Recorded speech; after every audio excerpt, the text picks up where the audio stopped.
Good morning. Welcome back to the Retirement Report. I'm Hank Parrott, your host. Okay, I kind of got off on my little soapbox there because this is so important to understand, and I got into policy more and some things that I just feel that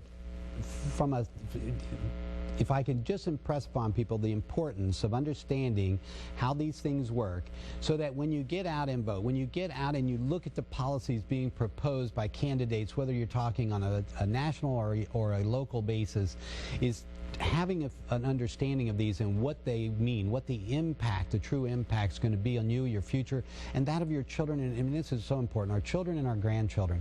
It's just so unfair to saddle them with debt.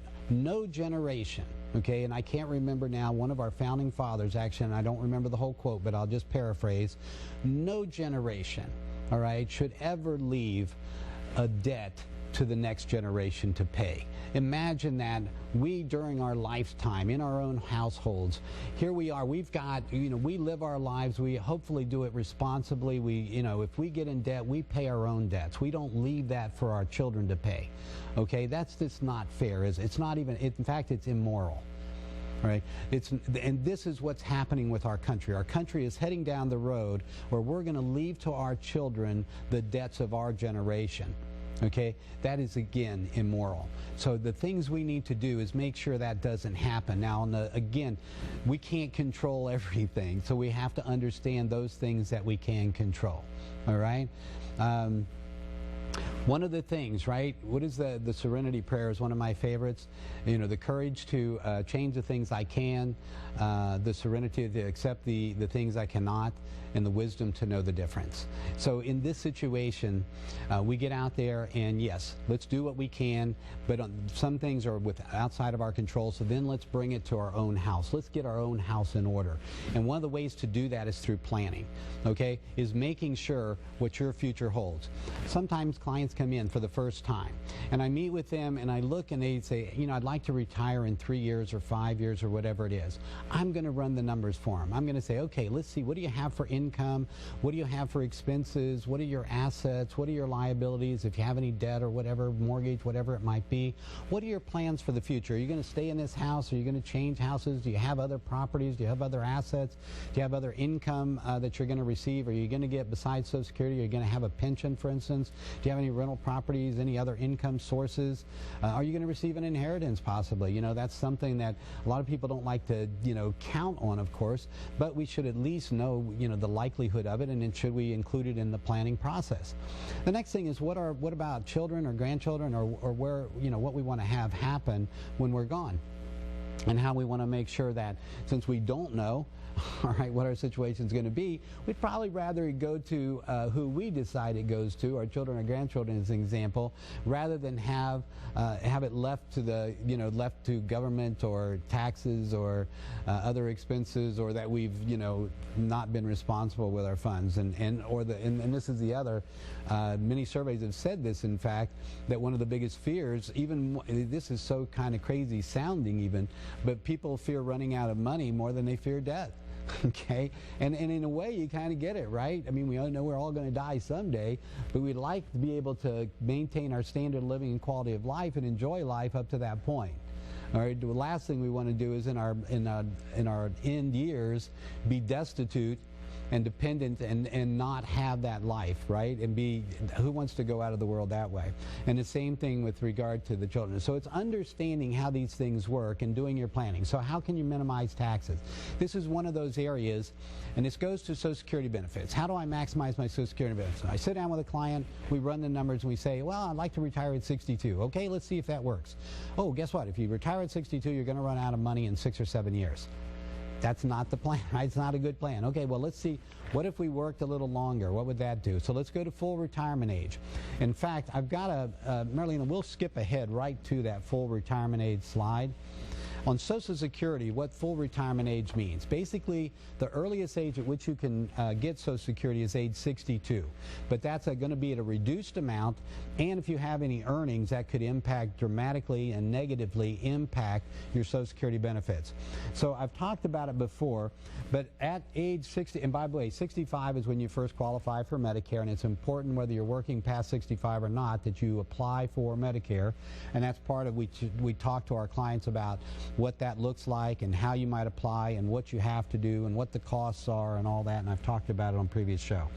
If you were born between 1945 and 1964, as you can see there on the screen, or 1954, excuse me, your full retirement age is 66.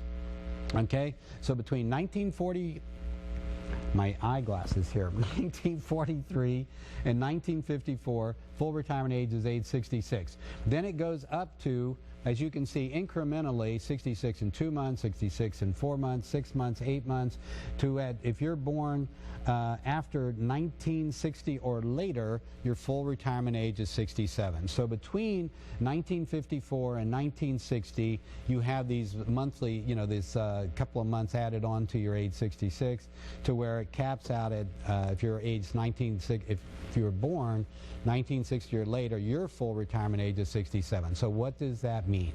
Okay, we can go ahead and get rid of that slide. So here's what that means. That means when you reach full retirement age, that's when you look at your Social Security statement, they'll show you age 62, they'll show you age 66 or whatever yours might be, between 66 and 67.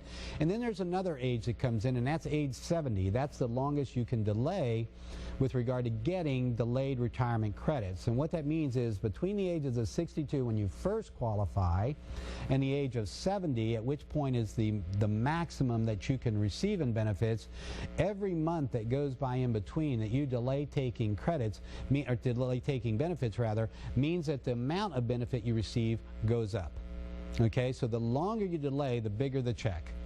And now that has some benefits in a number of ways. So when it comes to planning, if I sit down with someone, sometimes I have to say, you know what, for you, even though you could retire, I'm not going to tell people what they can and can't do, what they should or shouldn't do for that matter. What I'm going to do is I'm going to show you the numbers, and then I'm going to say, if you do retire, the likelihood of running out of money is quite high. In fact, almost guaranteed.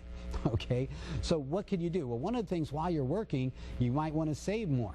You might want to put more into your retirement accounts. Okay, you might want to, and that means if you're, in particular, if you're really close to, if you're like in the late 50s, 60 kind of range, and you're thinking that you'd like to retire, well, you may want to kick it up a notch and be able to earn more. For some, they come in to see me. That's what the advice I have to give them. It's like, you need to increase income, reduce expense, something. I don't want you to have to change your lifestyle dramatically, but at the same time, I have to be honest. You don't want to be in a position where what happens if your health changes and you're forced to retire? Okay, so the older we are, the more we have to pay attention to these things in terms of making sure we're paying in as much as we can, that we're minimizing our expenses, taxes, and what have you, and getting as much saved as possible if we're already behind, so that we'll be able to retire. Sometimes I'll run those numbers then out to age 70. If you wait to age 70, this is the benefit, and the benefit is dramatically different. Okay, you're talking about a 50 to 60% increase in the amount of money you would receive over your lifetime by delaying and working longer. And for some of us, all right, when you look at that, I have many clients, by the way, that do this by choice anyway, and I'm going to be one of those. I don't intend to retire. I like what I do. In fact, I love what I do. I am blessed in that I get to do what I do every day. I'm so fortunate, and I'm so grateful for that, and for the most incredible people that come into my office that I get the privilege of working with and getting to know, and their wonderful life stories. And again, I'm blessed. So I have many clients like that they have found things in their lives that they really just love doing, and they want to continue to do it as long as they can, and they can financially retire. They could have retired years ago, but they don't. It's not that it wasn't for financial reasons, because they really love it. And then there are those that kind of maybe need to work a few extra years to make sure that they can have that continued ability to attain and maintain their lifestyle for no matter how long they live without worrying about running out of money. And that's part of what we do in the planning, is helping you determine what that ideal time may be for you and what your unique situation is, if you do intend to work, or if you're going to maybe go from full-time to part-time. I've got clients that leave a company and then come back and work as a consultant, and those clients that leave one form of work and they have a side business that that they're really excited about doing, that they really enjoy, and they're going to do that, and that's going to bring in additional income. See, we weigh all of that in comprehensive planning. That's the key. Your situation is unique to you, and we want to plan personalized for you. All right? So one of the things, again, for the first 10 callers to my office, 615-376-5325, if you would like to have that personalized plan as well, all you got to do is pick up the phone, give us a call. Debbie's standing by. She'll get your information. She'll send you out a checklist of things to bring to the appointment so we can do that kind of plan for you. She'll also send you a copy of my book, 7 Steps to Financial Freedom in Retirement. And in that book, if you want to see what's coming, all you got to do is read the book. It talks in the introduction. I tell you the history of how we happen to be where we're at compared to how things worked when our parents, when they retired, how different things are today. Chapters 1 and 2 talk about the planning that we're going to do with you and developing that personalized plan for you. Chapter 3, IRA Mastery, how to minimize taxes on retirement accounts. Chapter 4, Safe Money Alternatives, ways to help hedge against the markets market volatility and reduce that, and also ways that you can earn the most with the least amount of risk. Chapter 5, how the smart money invests. I get into the science, if you will, the academic research on how best to, if you're going to be invested in the market, how best to do so, the importance of asset allocation, diversification, the difference between active management and passive management. And if your eyes are rolling back in your head right now with all this, just understand, I'll walk you through it at a slow pace. I'll help you at your pace understand these things so you're able to make an informed and educated decision, because you've got the good judgment. All we want to do now is give you the correct information to help you along that path. All right? Okay, we're going to have to take another break here. When we come back, we'll try to share some more strategies with you. Really hoping you're getting a lot out of this morning, and I look forward to seeing you after this break. Join us here. We'll be right back on the Retirement Report.